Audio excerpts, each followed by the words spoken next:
Je vais d'abord vous parler effectivement des petits débrouillards. Je parlerai aussi de 4D, où je suis administratrice, l'association des dossiers débat pour le développement durable, pour dire ce qu'ils ont fait, parce qu'on a fait des choses ensemble aussi. Alors d'abord, je vous parlerai ante la COP et puis post-COP. Alors d'abord, d'abord ante. Nous, donc les petits débrouillards et même l'association 4D, que vous connaissez certainement par le biais de Pierre Haddad, qui a fait beaucoup d'émissions sur RFI, et pour raconter l'histoire du climat et autres, parce que c'est un vrai, c'est dire le storytelling. Alors moi, je ne suis pas aussi talentueuse, alors je vais essayer de faire plus simple. Ante, quand même, on a dit qu'il fallait énormément se mobiliser. Et mobiliser les jeunes, c'était important, puisque les jeunes, c'est eux qui seront dans la mise en œuvre de toutes les opérations qui seront décidées. Et donc, les petits débrouillards, qui est une association, je le dis, d'éducation populaire par les sciences, pour les sciences, qui existe, ça fera 30 ans, que les petits débrouillards en fêtera nos 30 ans l'année prochaine. On a la chance d'être implanté sur tout le territoire, d'avoir une équipe de plus de 200 salariés. On est même peu en Outre-mer, malheureusement, mais on est à La Réunion. On a des partenariats avec, on a des associations au Maroc, en Algérie.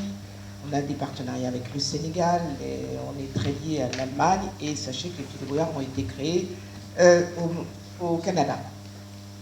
Les petits débrouillards, on a mis en œuvre dès l'an dernier, et on avait la chance d'avoir un président qui était un peu plus talentueux que moi et plus scientifique, qui s'appelle Jacques Weber.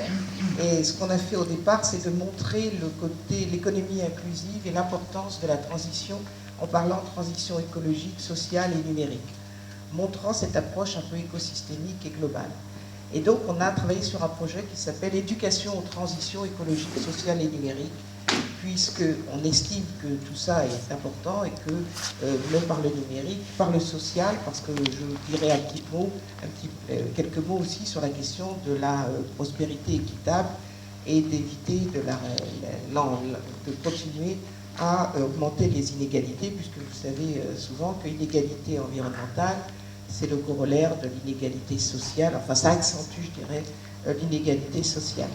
Et on s'aperçoit que ce soit tant dans les pays concernés, dans tous les pays, je veux dire, développés, que ceux qui sont les plus touchés par toutes ces conséquences environnementales, en particulier le climat, mais toutes conséquences, ce sont les personnes qui sont les plus défavorisées. Et vous voyez pareil, ce sont des pays qui sont les pays les moins avancés, qui sont aussi les plus touchés par toutes ces conséquences.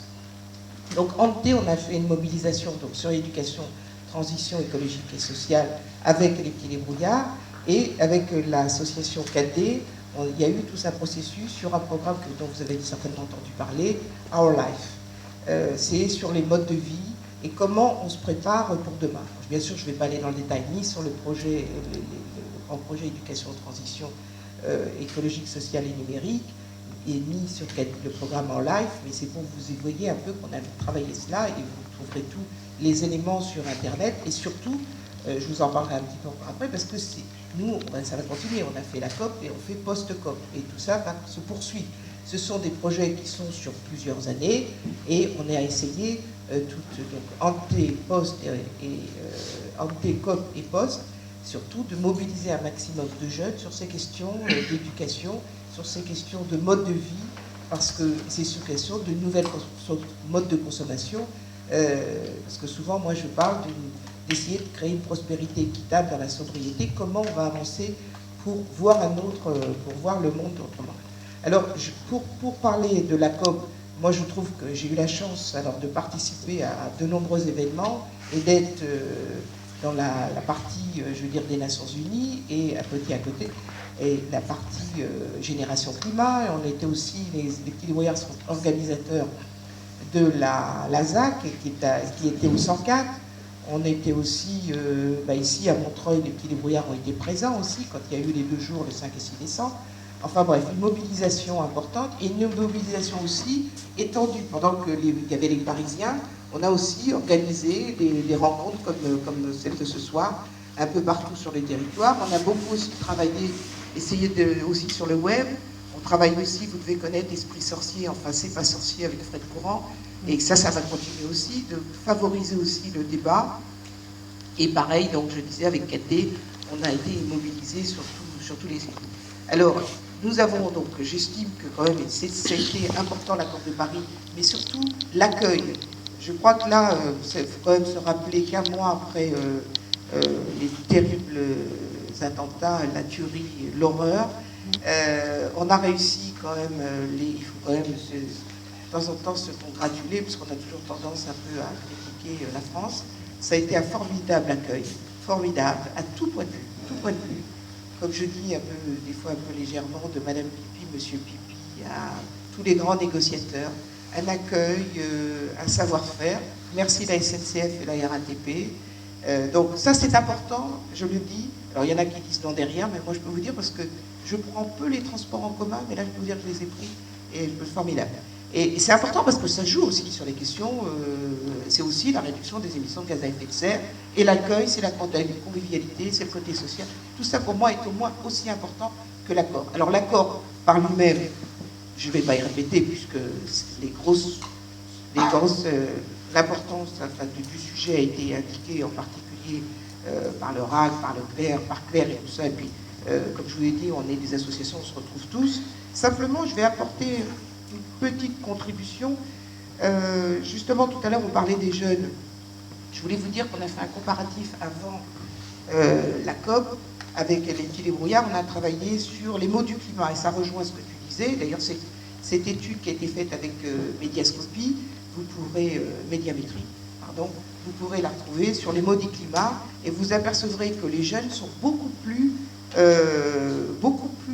inquiets en même temps et beaucoup plus touchés par les phénomènes d'environnement et tout, et en même temps beaucoup plus constructifs.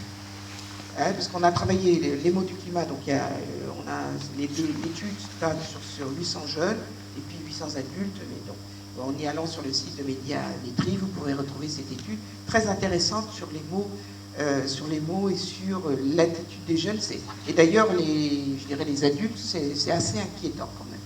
Mais bon, ce qui est intéressant dans cet accord de Paris, sans revenir sur tout ce qui a déjà été dit, enfin d'abord, ce qui est un petit peu embêtant et qui est inquiétant, c'est surtout qu'on n'a pas parlé d'avant 2020.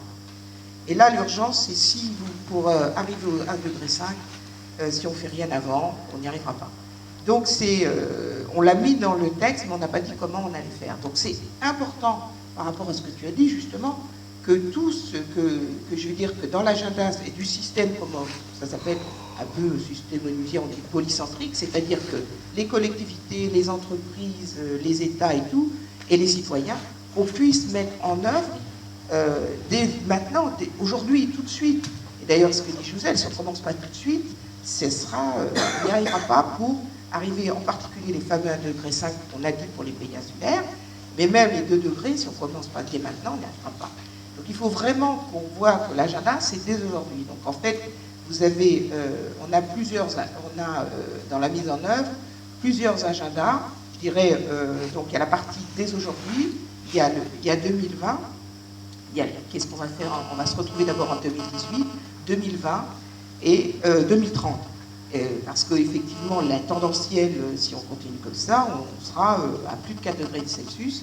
Et d'ailleurs, l'année dernière, avec Jacques Weber avait préparé, malheureusement avant son décès, avait préparé une conférence que nous avons organisée le 4 avril. D'ailleurs, Daniel était là, et on avait fait des scénarios sur 4 degrés Celsius. Et je veux dire, si on ne bouge pas, on y sera. Donc, les petits débrouillards se sont mobilisés sur ce programme d'éducation en transition et vont se mobiliser. On a fait, les petits débrouillards, on se mobilise en faisant des expos, on organise des conférences, on est surtout dans les écoles, on est dans le périscolaire et extrascolaire, donc nous on va continuer à mobiliser les jeunes, les étudiants, avec tous les outils que nous avons créés sur ces sujets. Et par ailleurs, nous allons nous mobiliser aussi, on a créé Alice, Alliance en Société, pour faire des débats citoyens, et avec 4D, on continue le programme Our Life, mode de vie. Qu'est-ce que vous allez faire comment allez-vous, chaque citoyen, qu'est-ce que vous êtes prêt à supprimer, ce que tu disais, dans les modes dans votre mode de vie, concrètement, la voiture et tout ça. Je vais y revenir très vite, parce que je sais que j'ai pris déjà longtemps la parole. Les territoires, c'est crucial, donc nous, tant les territoires qu'Acadé, on est très en lien, bien sûr, avec les territoires, ça c'est vraiment... Là, c'est ça qui est important, c'est que quand même l'aspect collectivité locale a été quand même pris en compte, parce que je rappelle que normalement, précédemment, ce qu'on appelle les major groupes, et en particulier les collectivités locales, ça n'était pas assez pris en compte dans les différents dispositifs. Je rappelle qu'on a en plus un agenda important, on vient d'avoir la COP21, mais on a un agenda très important sur ces sujets-là, et c'est ce qu'on appelle l'agenda un peu inclusif. Vous travaillez sur l'économie inclusive, excusez, c'est le nom un peu onusien, mais on a les objectifs de développement durable avec 17 objectifs, et qui reprennent les objectifs sur la biodiversité, le climat et tout ça, et l'éducation. Je vais en revenir. Vous avez la conférence biodiversité qui va être importante à Cancun. Vous avez bien sûr la COP22 qui se posera à Marrakech. Donc il y a tout le process qu'il faudra suivre dans cet agenda développement durable. Pour revenir quand même aux sujets qui sont au cœur des petits débrouillards sur l'éducation, ce qui est intéressant quand même, on a eu, même si c'est 2 petits articles, dans l'accord de Paris, nous avons l'article 83 et 84 qui rappellent qu'il faut que toutes les parties s'en éveillent, que ce que l'éducation, la formation, la sensibilisation du public dans l'accord, et aussi invite la conférence des parties à réunir l'accord de Paris pour étudier les premières sessions, les moyens d'anticiper et de développer la formation, la sensibilisation, la partie. Ça c'est important. Et dans l'annexe, il y a un article 2 aussi qui reprend, alors comme bien sûr sur mon texte c'est éteint, qui reprend toutes ces questions sur les parties, excusez-moi, j'ai plus 20 ans, coopèrent en prenant selon qu'il convient des mesures pour améliorer l'éducation, la formation et la sensibilisation, etc. etc. Je vais pas aller dans... Donc ça c'est important quand même, c'est dans le texte, tant les 2 premiers textes, dans l'accord en tant que tel, et l'autre dans les annexes. Et je vais juste, comme ça va ouvrir les questionnements, parce que les petits débrouillards... Ah oui, c'est ça. Les petits débrouillards, l'important c'est toujours, on se dit qu'il faut apprendre à questionner, et le questionnement est crucial, il faut oser poser toutes les questions, et c'est pas parce qu'on n'est pas des experts qu'on ne doit pas pouvoir questionner et se questionner. Alors, il y a quand même, on n'a pas entendu parler, j'ai été un peu surprise sur la notion prix du carbone et marché du carbone, le lien entre et les contributions volontaires. Donc ce sera peut-être intéressant, c'est pas moi qui anime le débat, mais je pense que ce sont des vrais sujets. Il y a les conditions pour enclencher la transition, chacun, quelles conditions pour enclencher la transition. Les financements, on l'a dit, les financements sont peu présents, mais quelle préférence pour le climat, tout en sachant qu'il y a d'autres objectifs, que vous savez que vient de sortir un rapport encore de l'OCDE sur les inégalités. Donc chacun a ses priorités, donc comment on fait pour oublier toutes ces questions, hein, quand on parle de décidément c'est casse-pied. Il ne faut pas oublier la question, ce que je disais, de la solidarité. La finance est une question universelle et collective, et puis donc prix du carbone. Et je vais terminer, si vous en êtes d'accord, sur, on va pas, comment on se débarrasse, je vais poser une dernière question, comment on se débarrasse de l'ancien système. L'Allemagne s'est orientée vers les énergies renouvelables, mais elle a beaucoup de charbon. La France, 80% de notre électricité, c'est le nucléaire. Donc c'est bien beau de dire on supprime tout, mais il y a un problème de timing, de temporalité. Donc voilà. Voilà, donc je vais respecter, pas trop, mais un petit peu, donc le timing, et on va réfléchir ensemble à comment mener nos politiques de transition. Merci.